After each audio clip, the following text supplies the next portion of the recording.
Welcome to a new fighting game history, or rather, video game sales history list.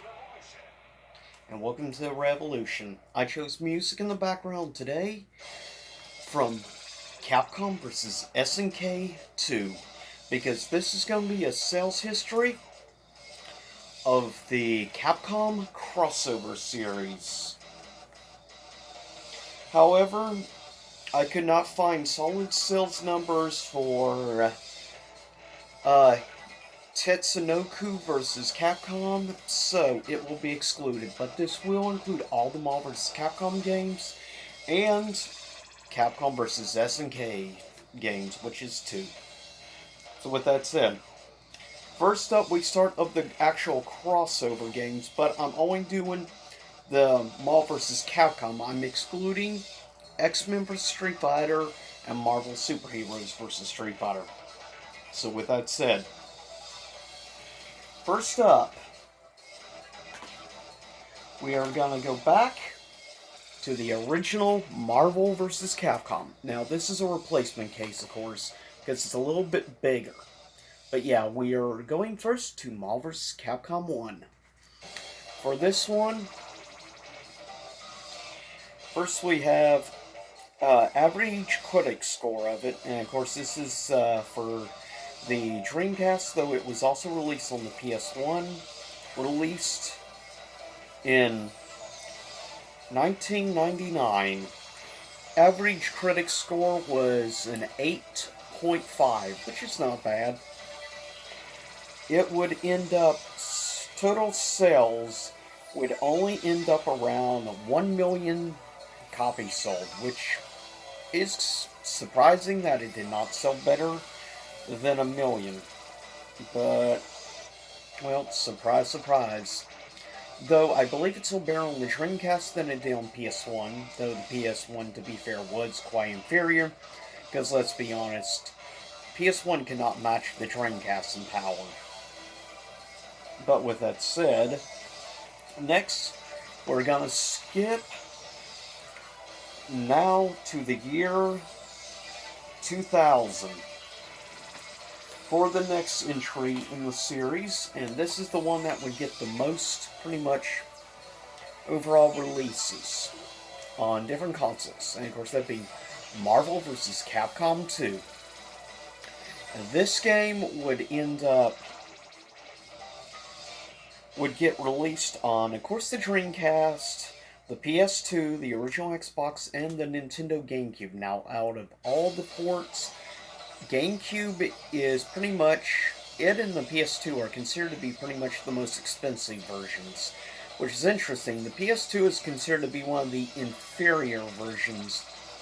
Dreamcast is considered to be the best overall port out of all the multiple ports, and as well as Marvel vs. Capcom 2, the Xbox version was considered to be the second best version. But total, on average, its critic score would be around a 9 out of 10, which is quite good and impressive.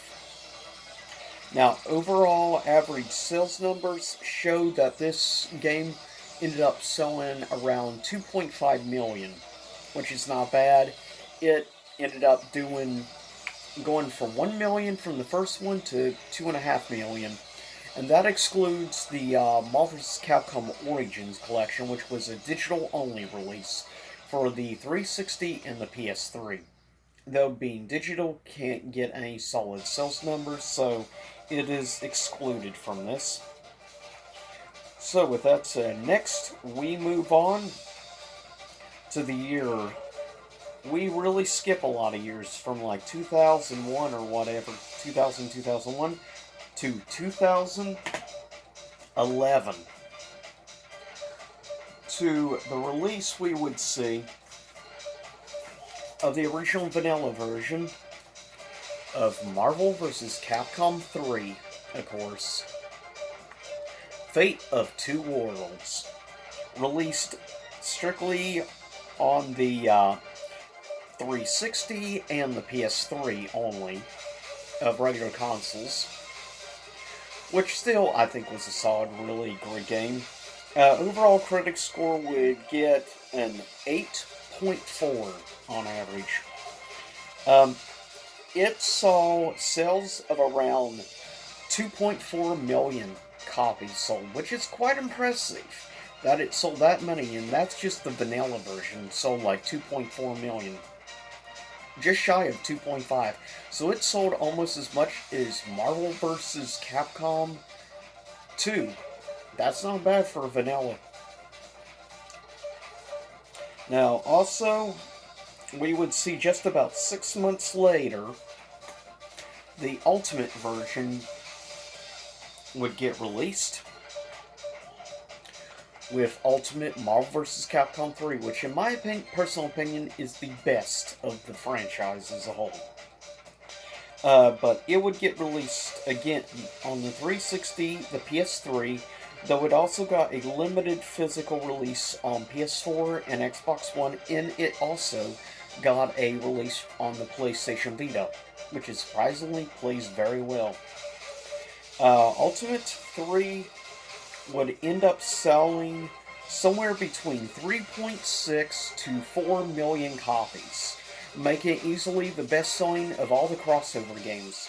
So, in sales numbers, it outsold Marvel vs. Capcom 1 and 2 combined. I'm not really surprised, especially given that it was released on like 5 different consoles. That's not really a surprise. With that said, overall average critic score, the PS4 and stuff got an 8.6, while the surprisingly though the Vita version actually got an 8.8, a very good critic score overall. Not bad, and of course technically it was 2012 when it was released. Next we would skip quite a few years to the next one, which would become the most controversial, of course, of the series, and that being Marvel vs. Capcom Infinite, which, of course, is a game I still defend to this day.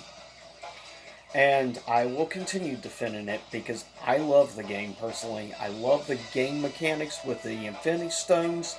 I like a lot of the character rosters. Specifically, I love Jedha. I love Thanos. He's a beast. Heck, I really like Winter Soldier surprisingly quite a bit. As time has progressed, I've started really enjoying Black Panther as I've gotten better with the character. But with that said, it was originally released in 2017, released for PC, PS4, and Xbox One. The total sales, last time I checked now, its sales numbers are estimated to be around 1,240,000, so a little over 1.2 million. That's a definite drop from Ultimate 3. We're talking about going from around 4 million to 1.2. That's a drastic drop. Most of the people who bought the game were either like big fans of the franchise, like me and Maximilian Dude and others, or were just somebody who really enjoys also Capcom games or Marvel stuff. It's hard to say, but in all, I still say it's a really solid, great game. It's one of my top 3 favorite games of the Marvel Infinite or Marvel crossover series. With that said, now we're going to quickly look at the other little branch off series, of course. Capcom versus SNK. The first Marvel vs. Capcom, or rather Capcom vs. SNK 1, was released on the PS1 and the Sega Dreamcast. The PS1 version surprisingly got an 8.5 out of 10 among critics. The Dreamcast version got an 8.8 out of 10. Though if you wanted the Ultimate version of this, you would have had to import from Japan. Of course, that would be Capcom vs. SNK 2 Pro, which added a couple of new characters, one specific being Dan Hibiki. But total, the game did not sell great overall. Its estimated sales were around 600,000 copies total of this game sold. That's not great, but I'm not surprised it didn't sell because a lot less people knew about. This was a game more for either hardcore Street Fighter fans or big fans of course, King of Fighters and the SNK franchises. This was a dream really come true for a lot of 2D fighting game fans, including myself. Now, then we would see the introduction of, in my opinion, the bet. Pretty much it's head to head, neck and neck. It probably comes in the end, though, in second place of my favorite of all Capcom crossover games. Of course, that being Capcom versus SNK 2. Though, of course, this is EO version, but I also have it on the Dreamcast. But with that said, it was released though on Dreamcast, PS2, original Xbox, and GameCube. Uh, on average overall critic score, the Dreamcast version got an 8.4, though it was released strictly in Japan only, so you have to keep that in mind.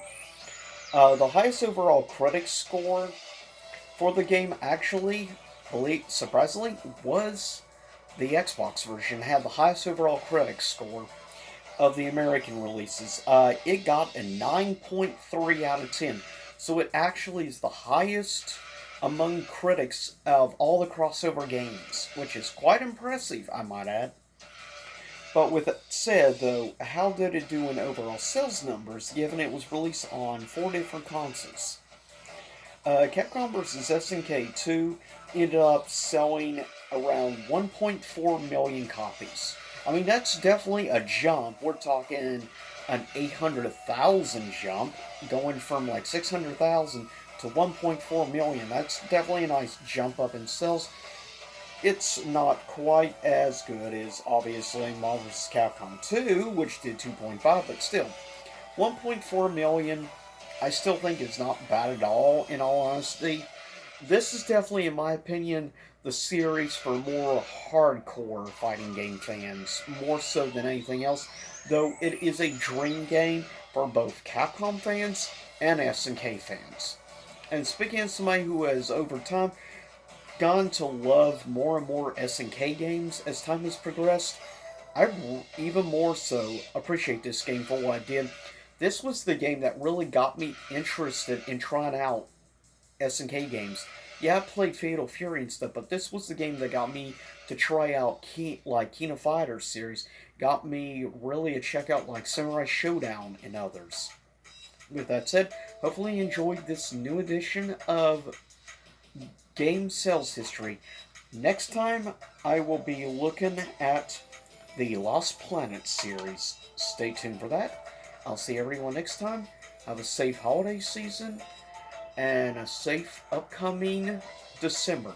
But I'll see y'all next time. Same YouTube time, same YouTube channel. Stay safe, everyone, especially with all the craziness that has been 2020. But I'll see y'all next time. Hopefully you enjoyed the music in the background from Capcom vs. SNK 2. See you again soon enough. Oh yeah, a quick announcement that I want to mention. In the future, I will be doing a little playthrough and my first gut reactions, first time ever playing this game I picked up recently. Rise of the Robots, regarded as the worst fighting game of all time by Maximilian Dude and many others, which has already done stuff on this. But I will try in the future to do a playthrough of this, and I will give my gut and first reactions on the game. But until then, see you all, and of course, as I said, and stay safe.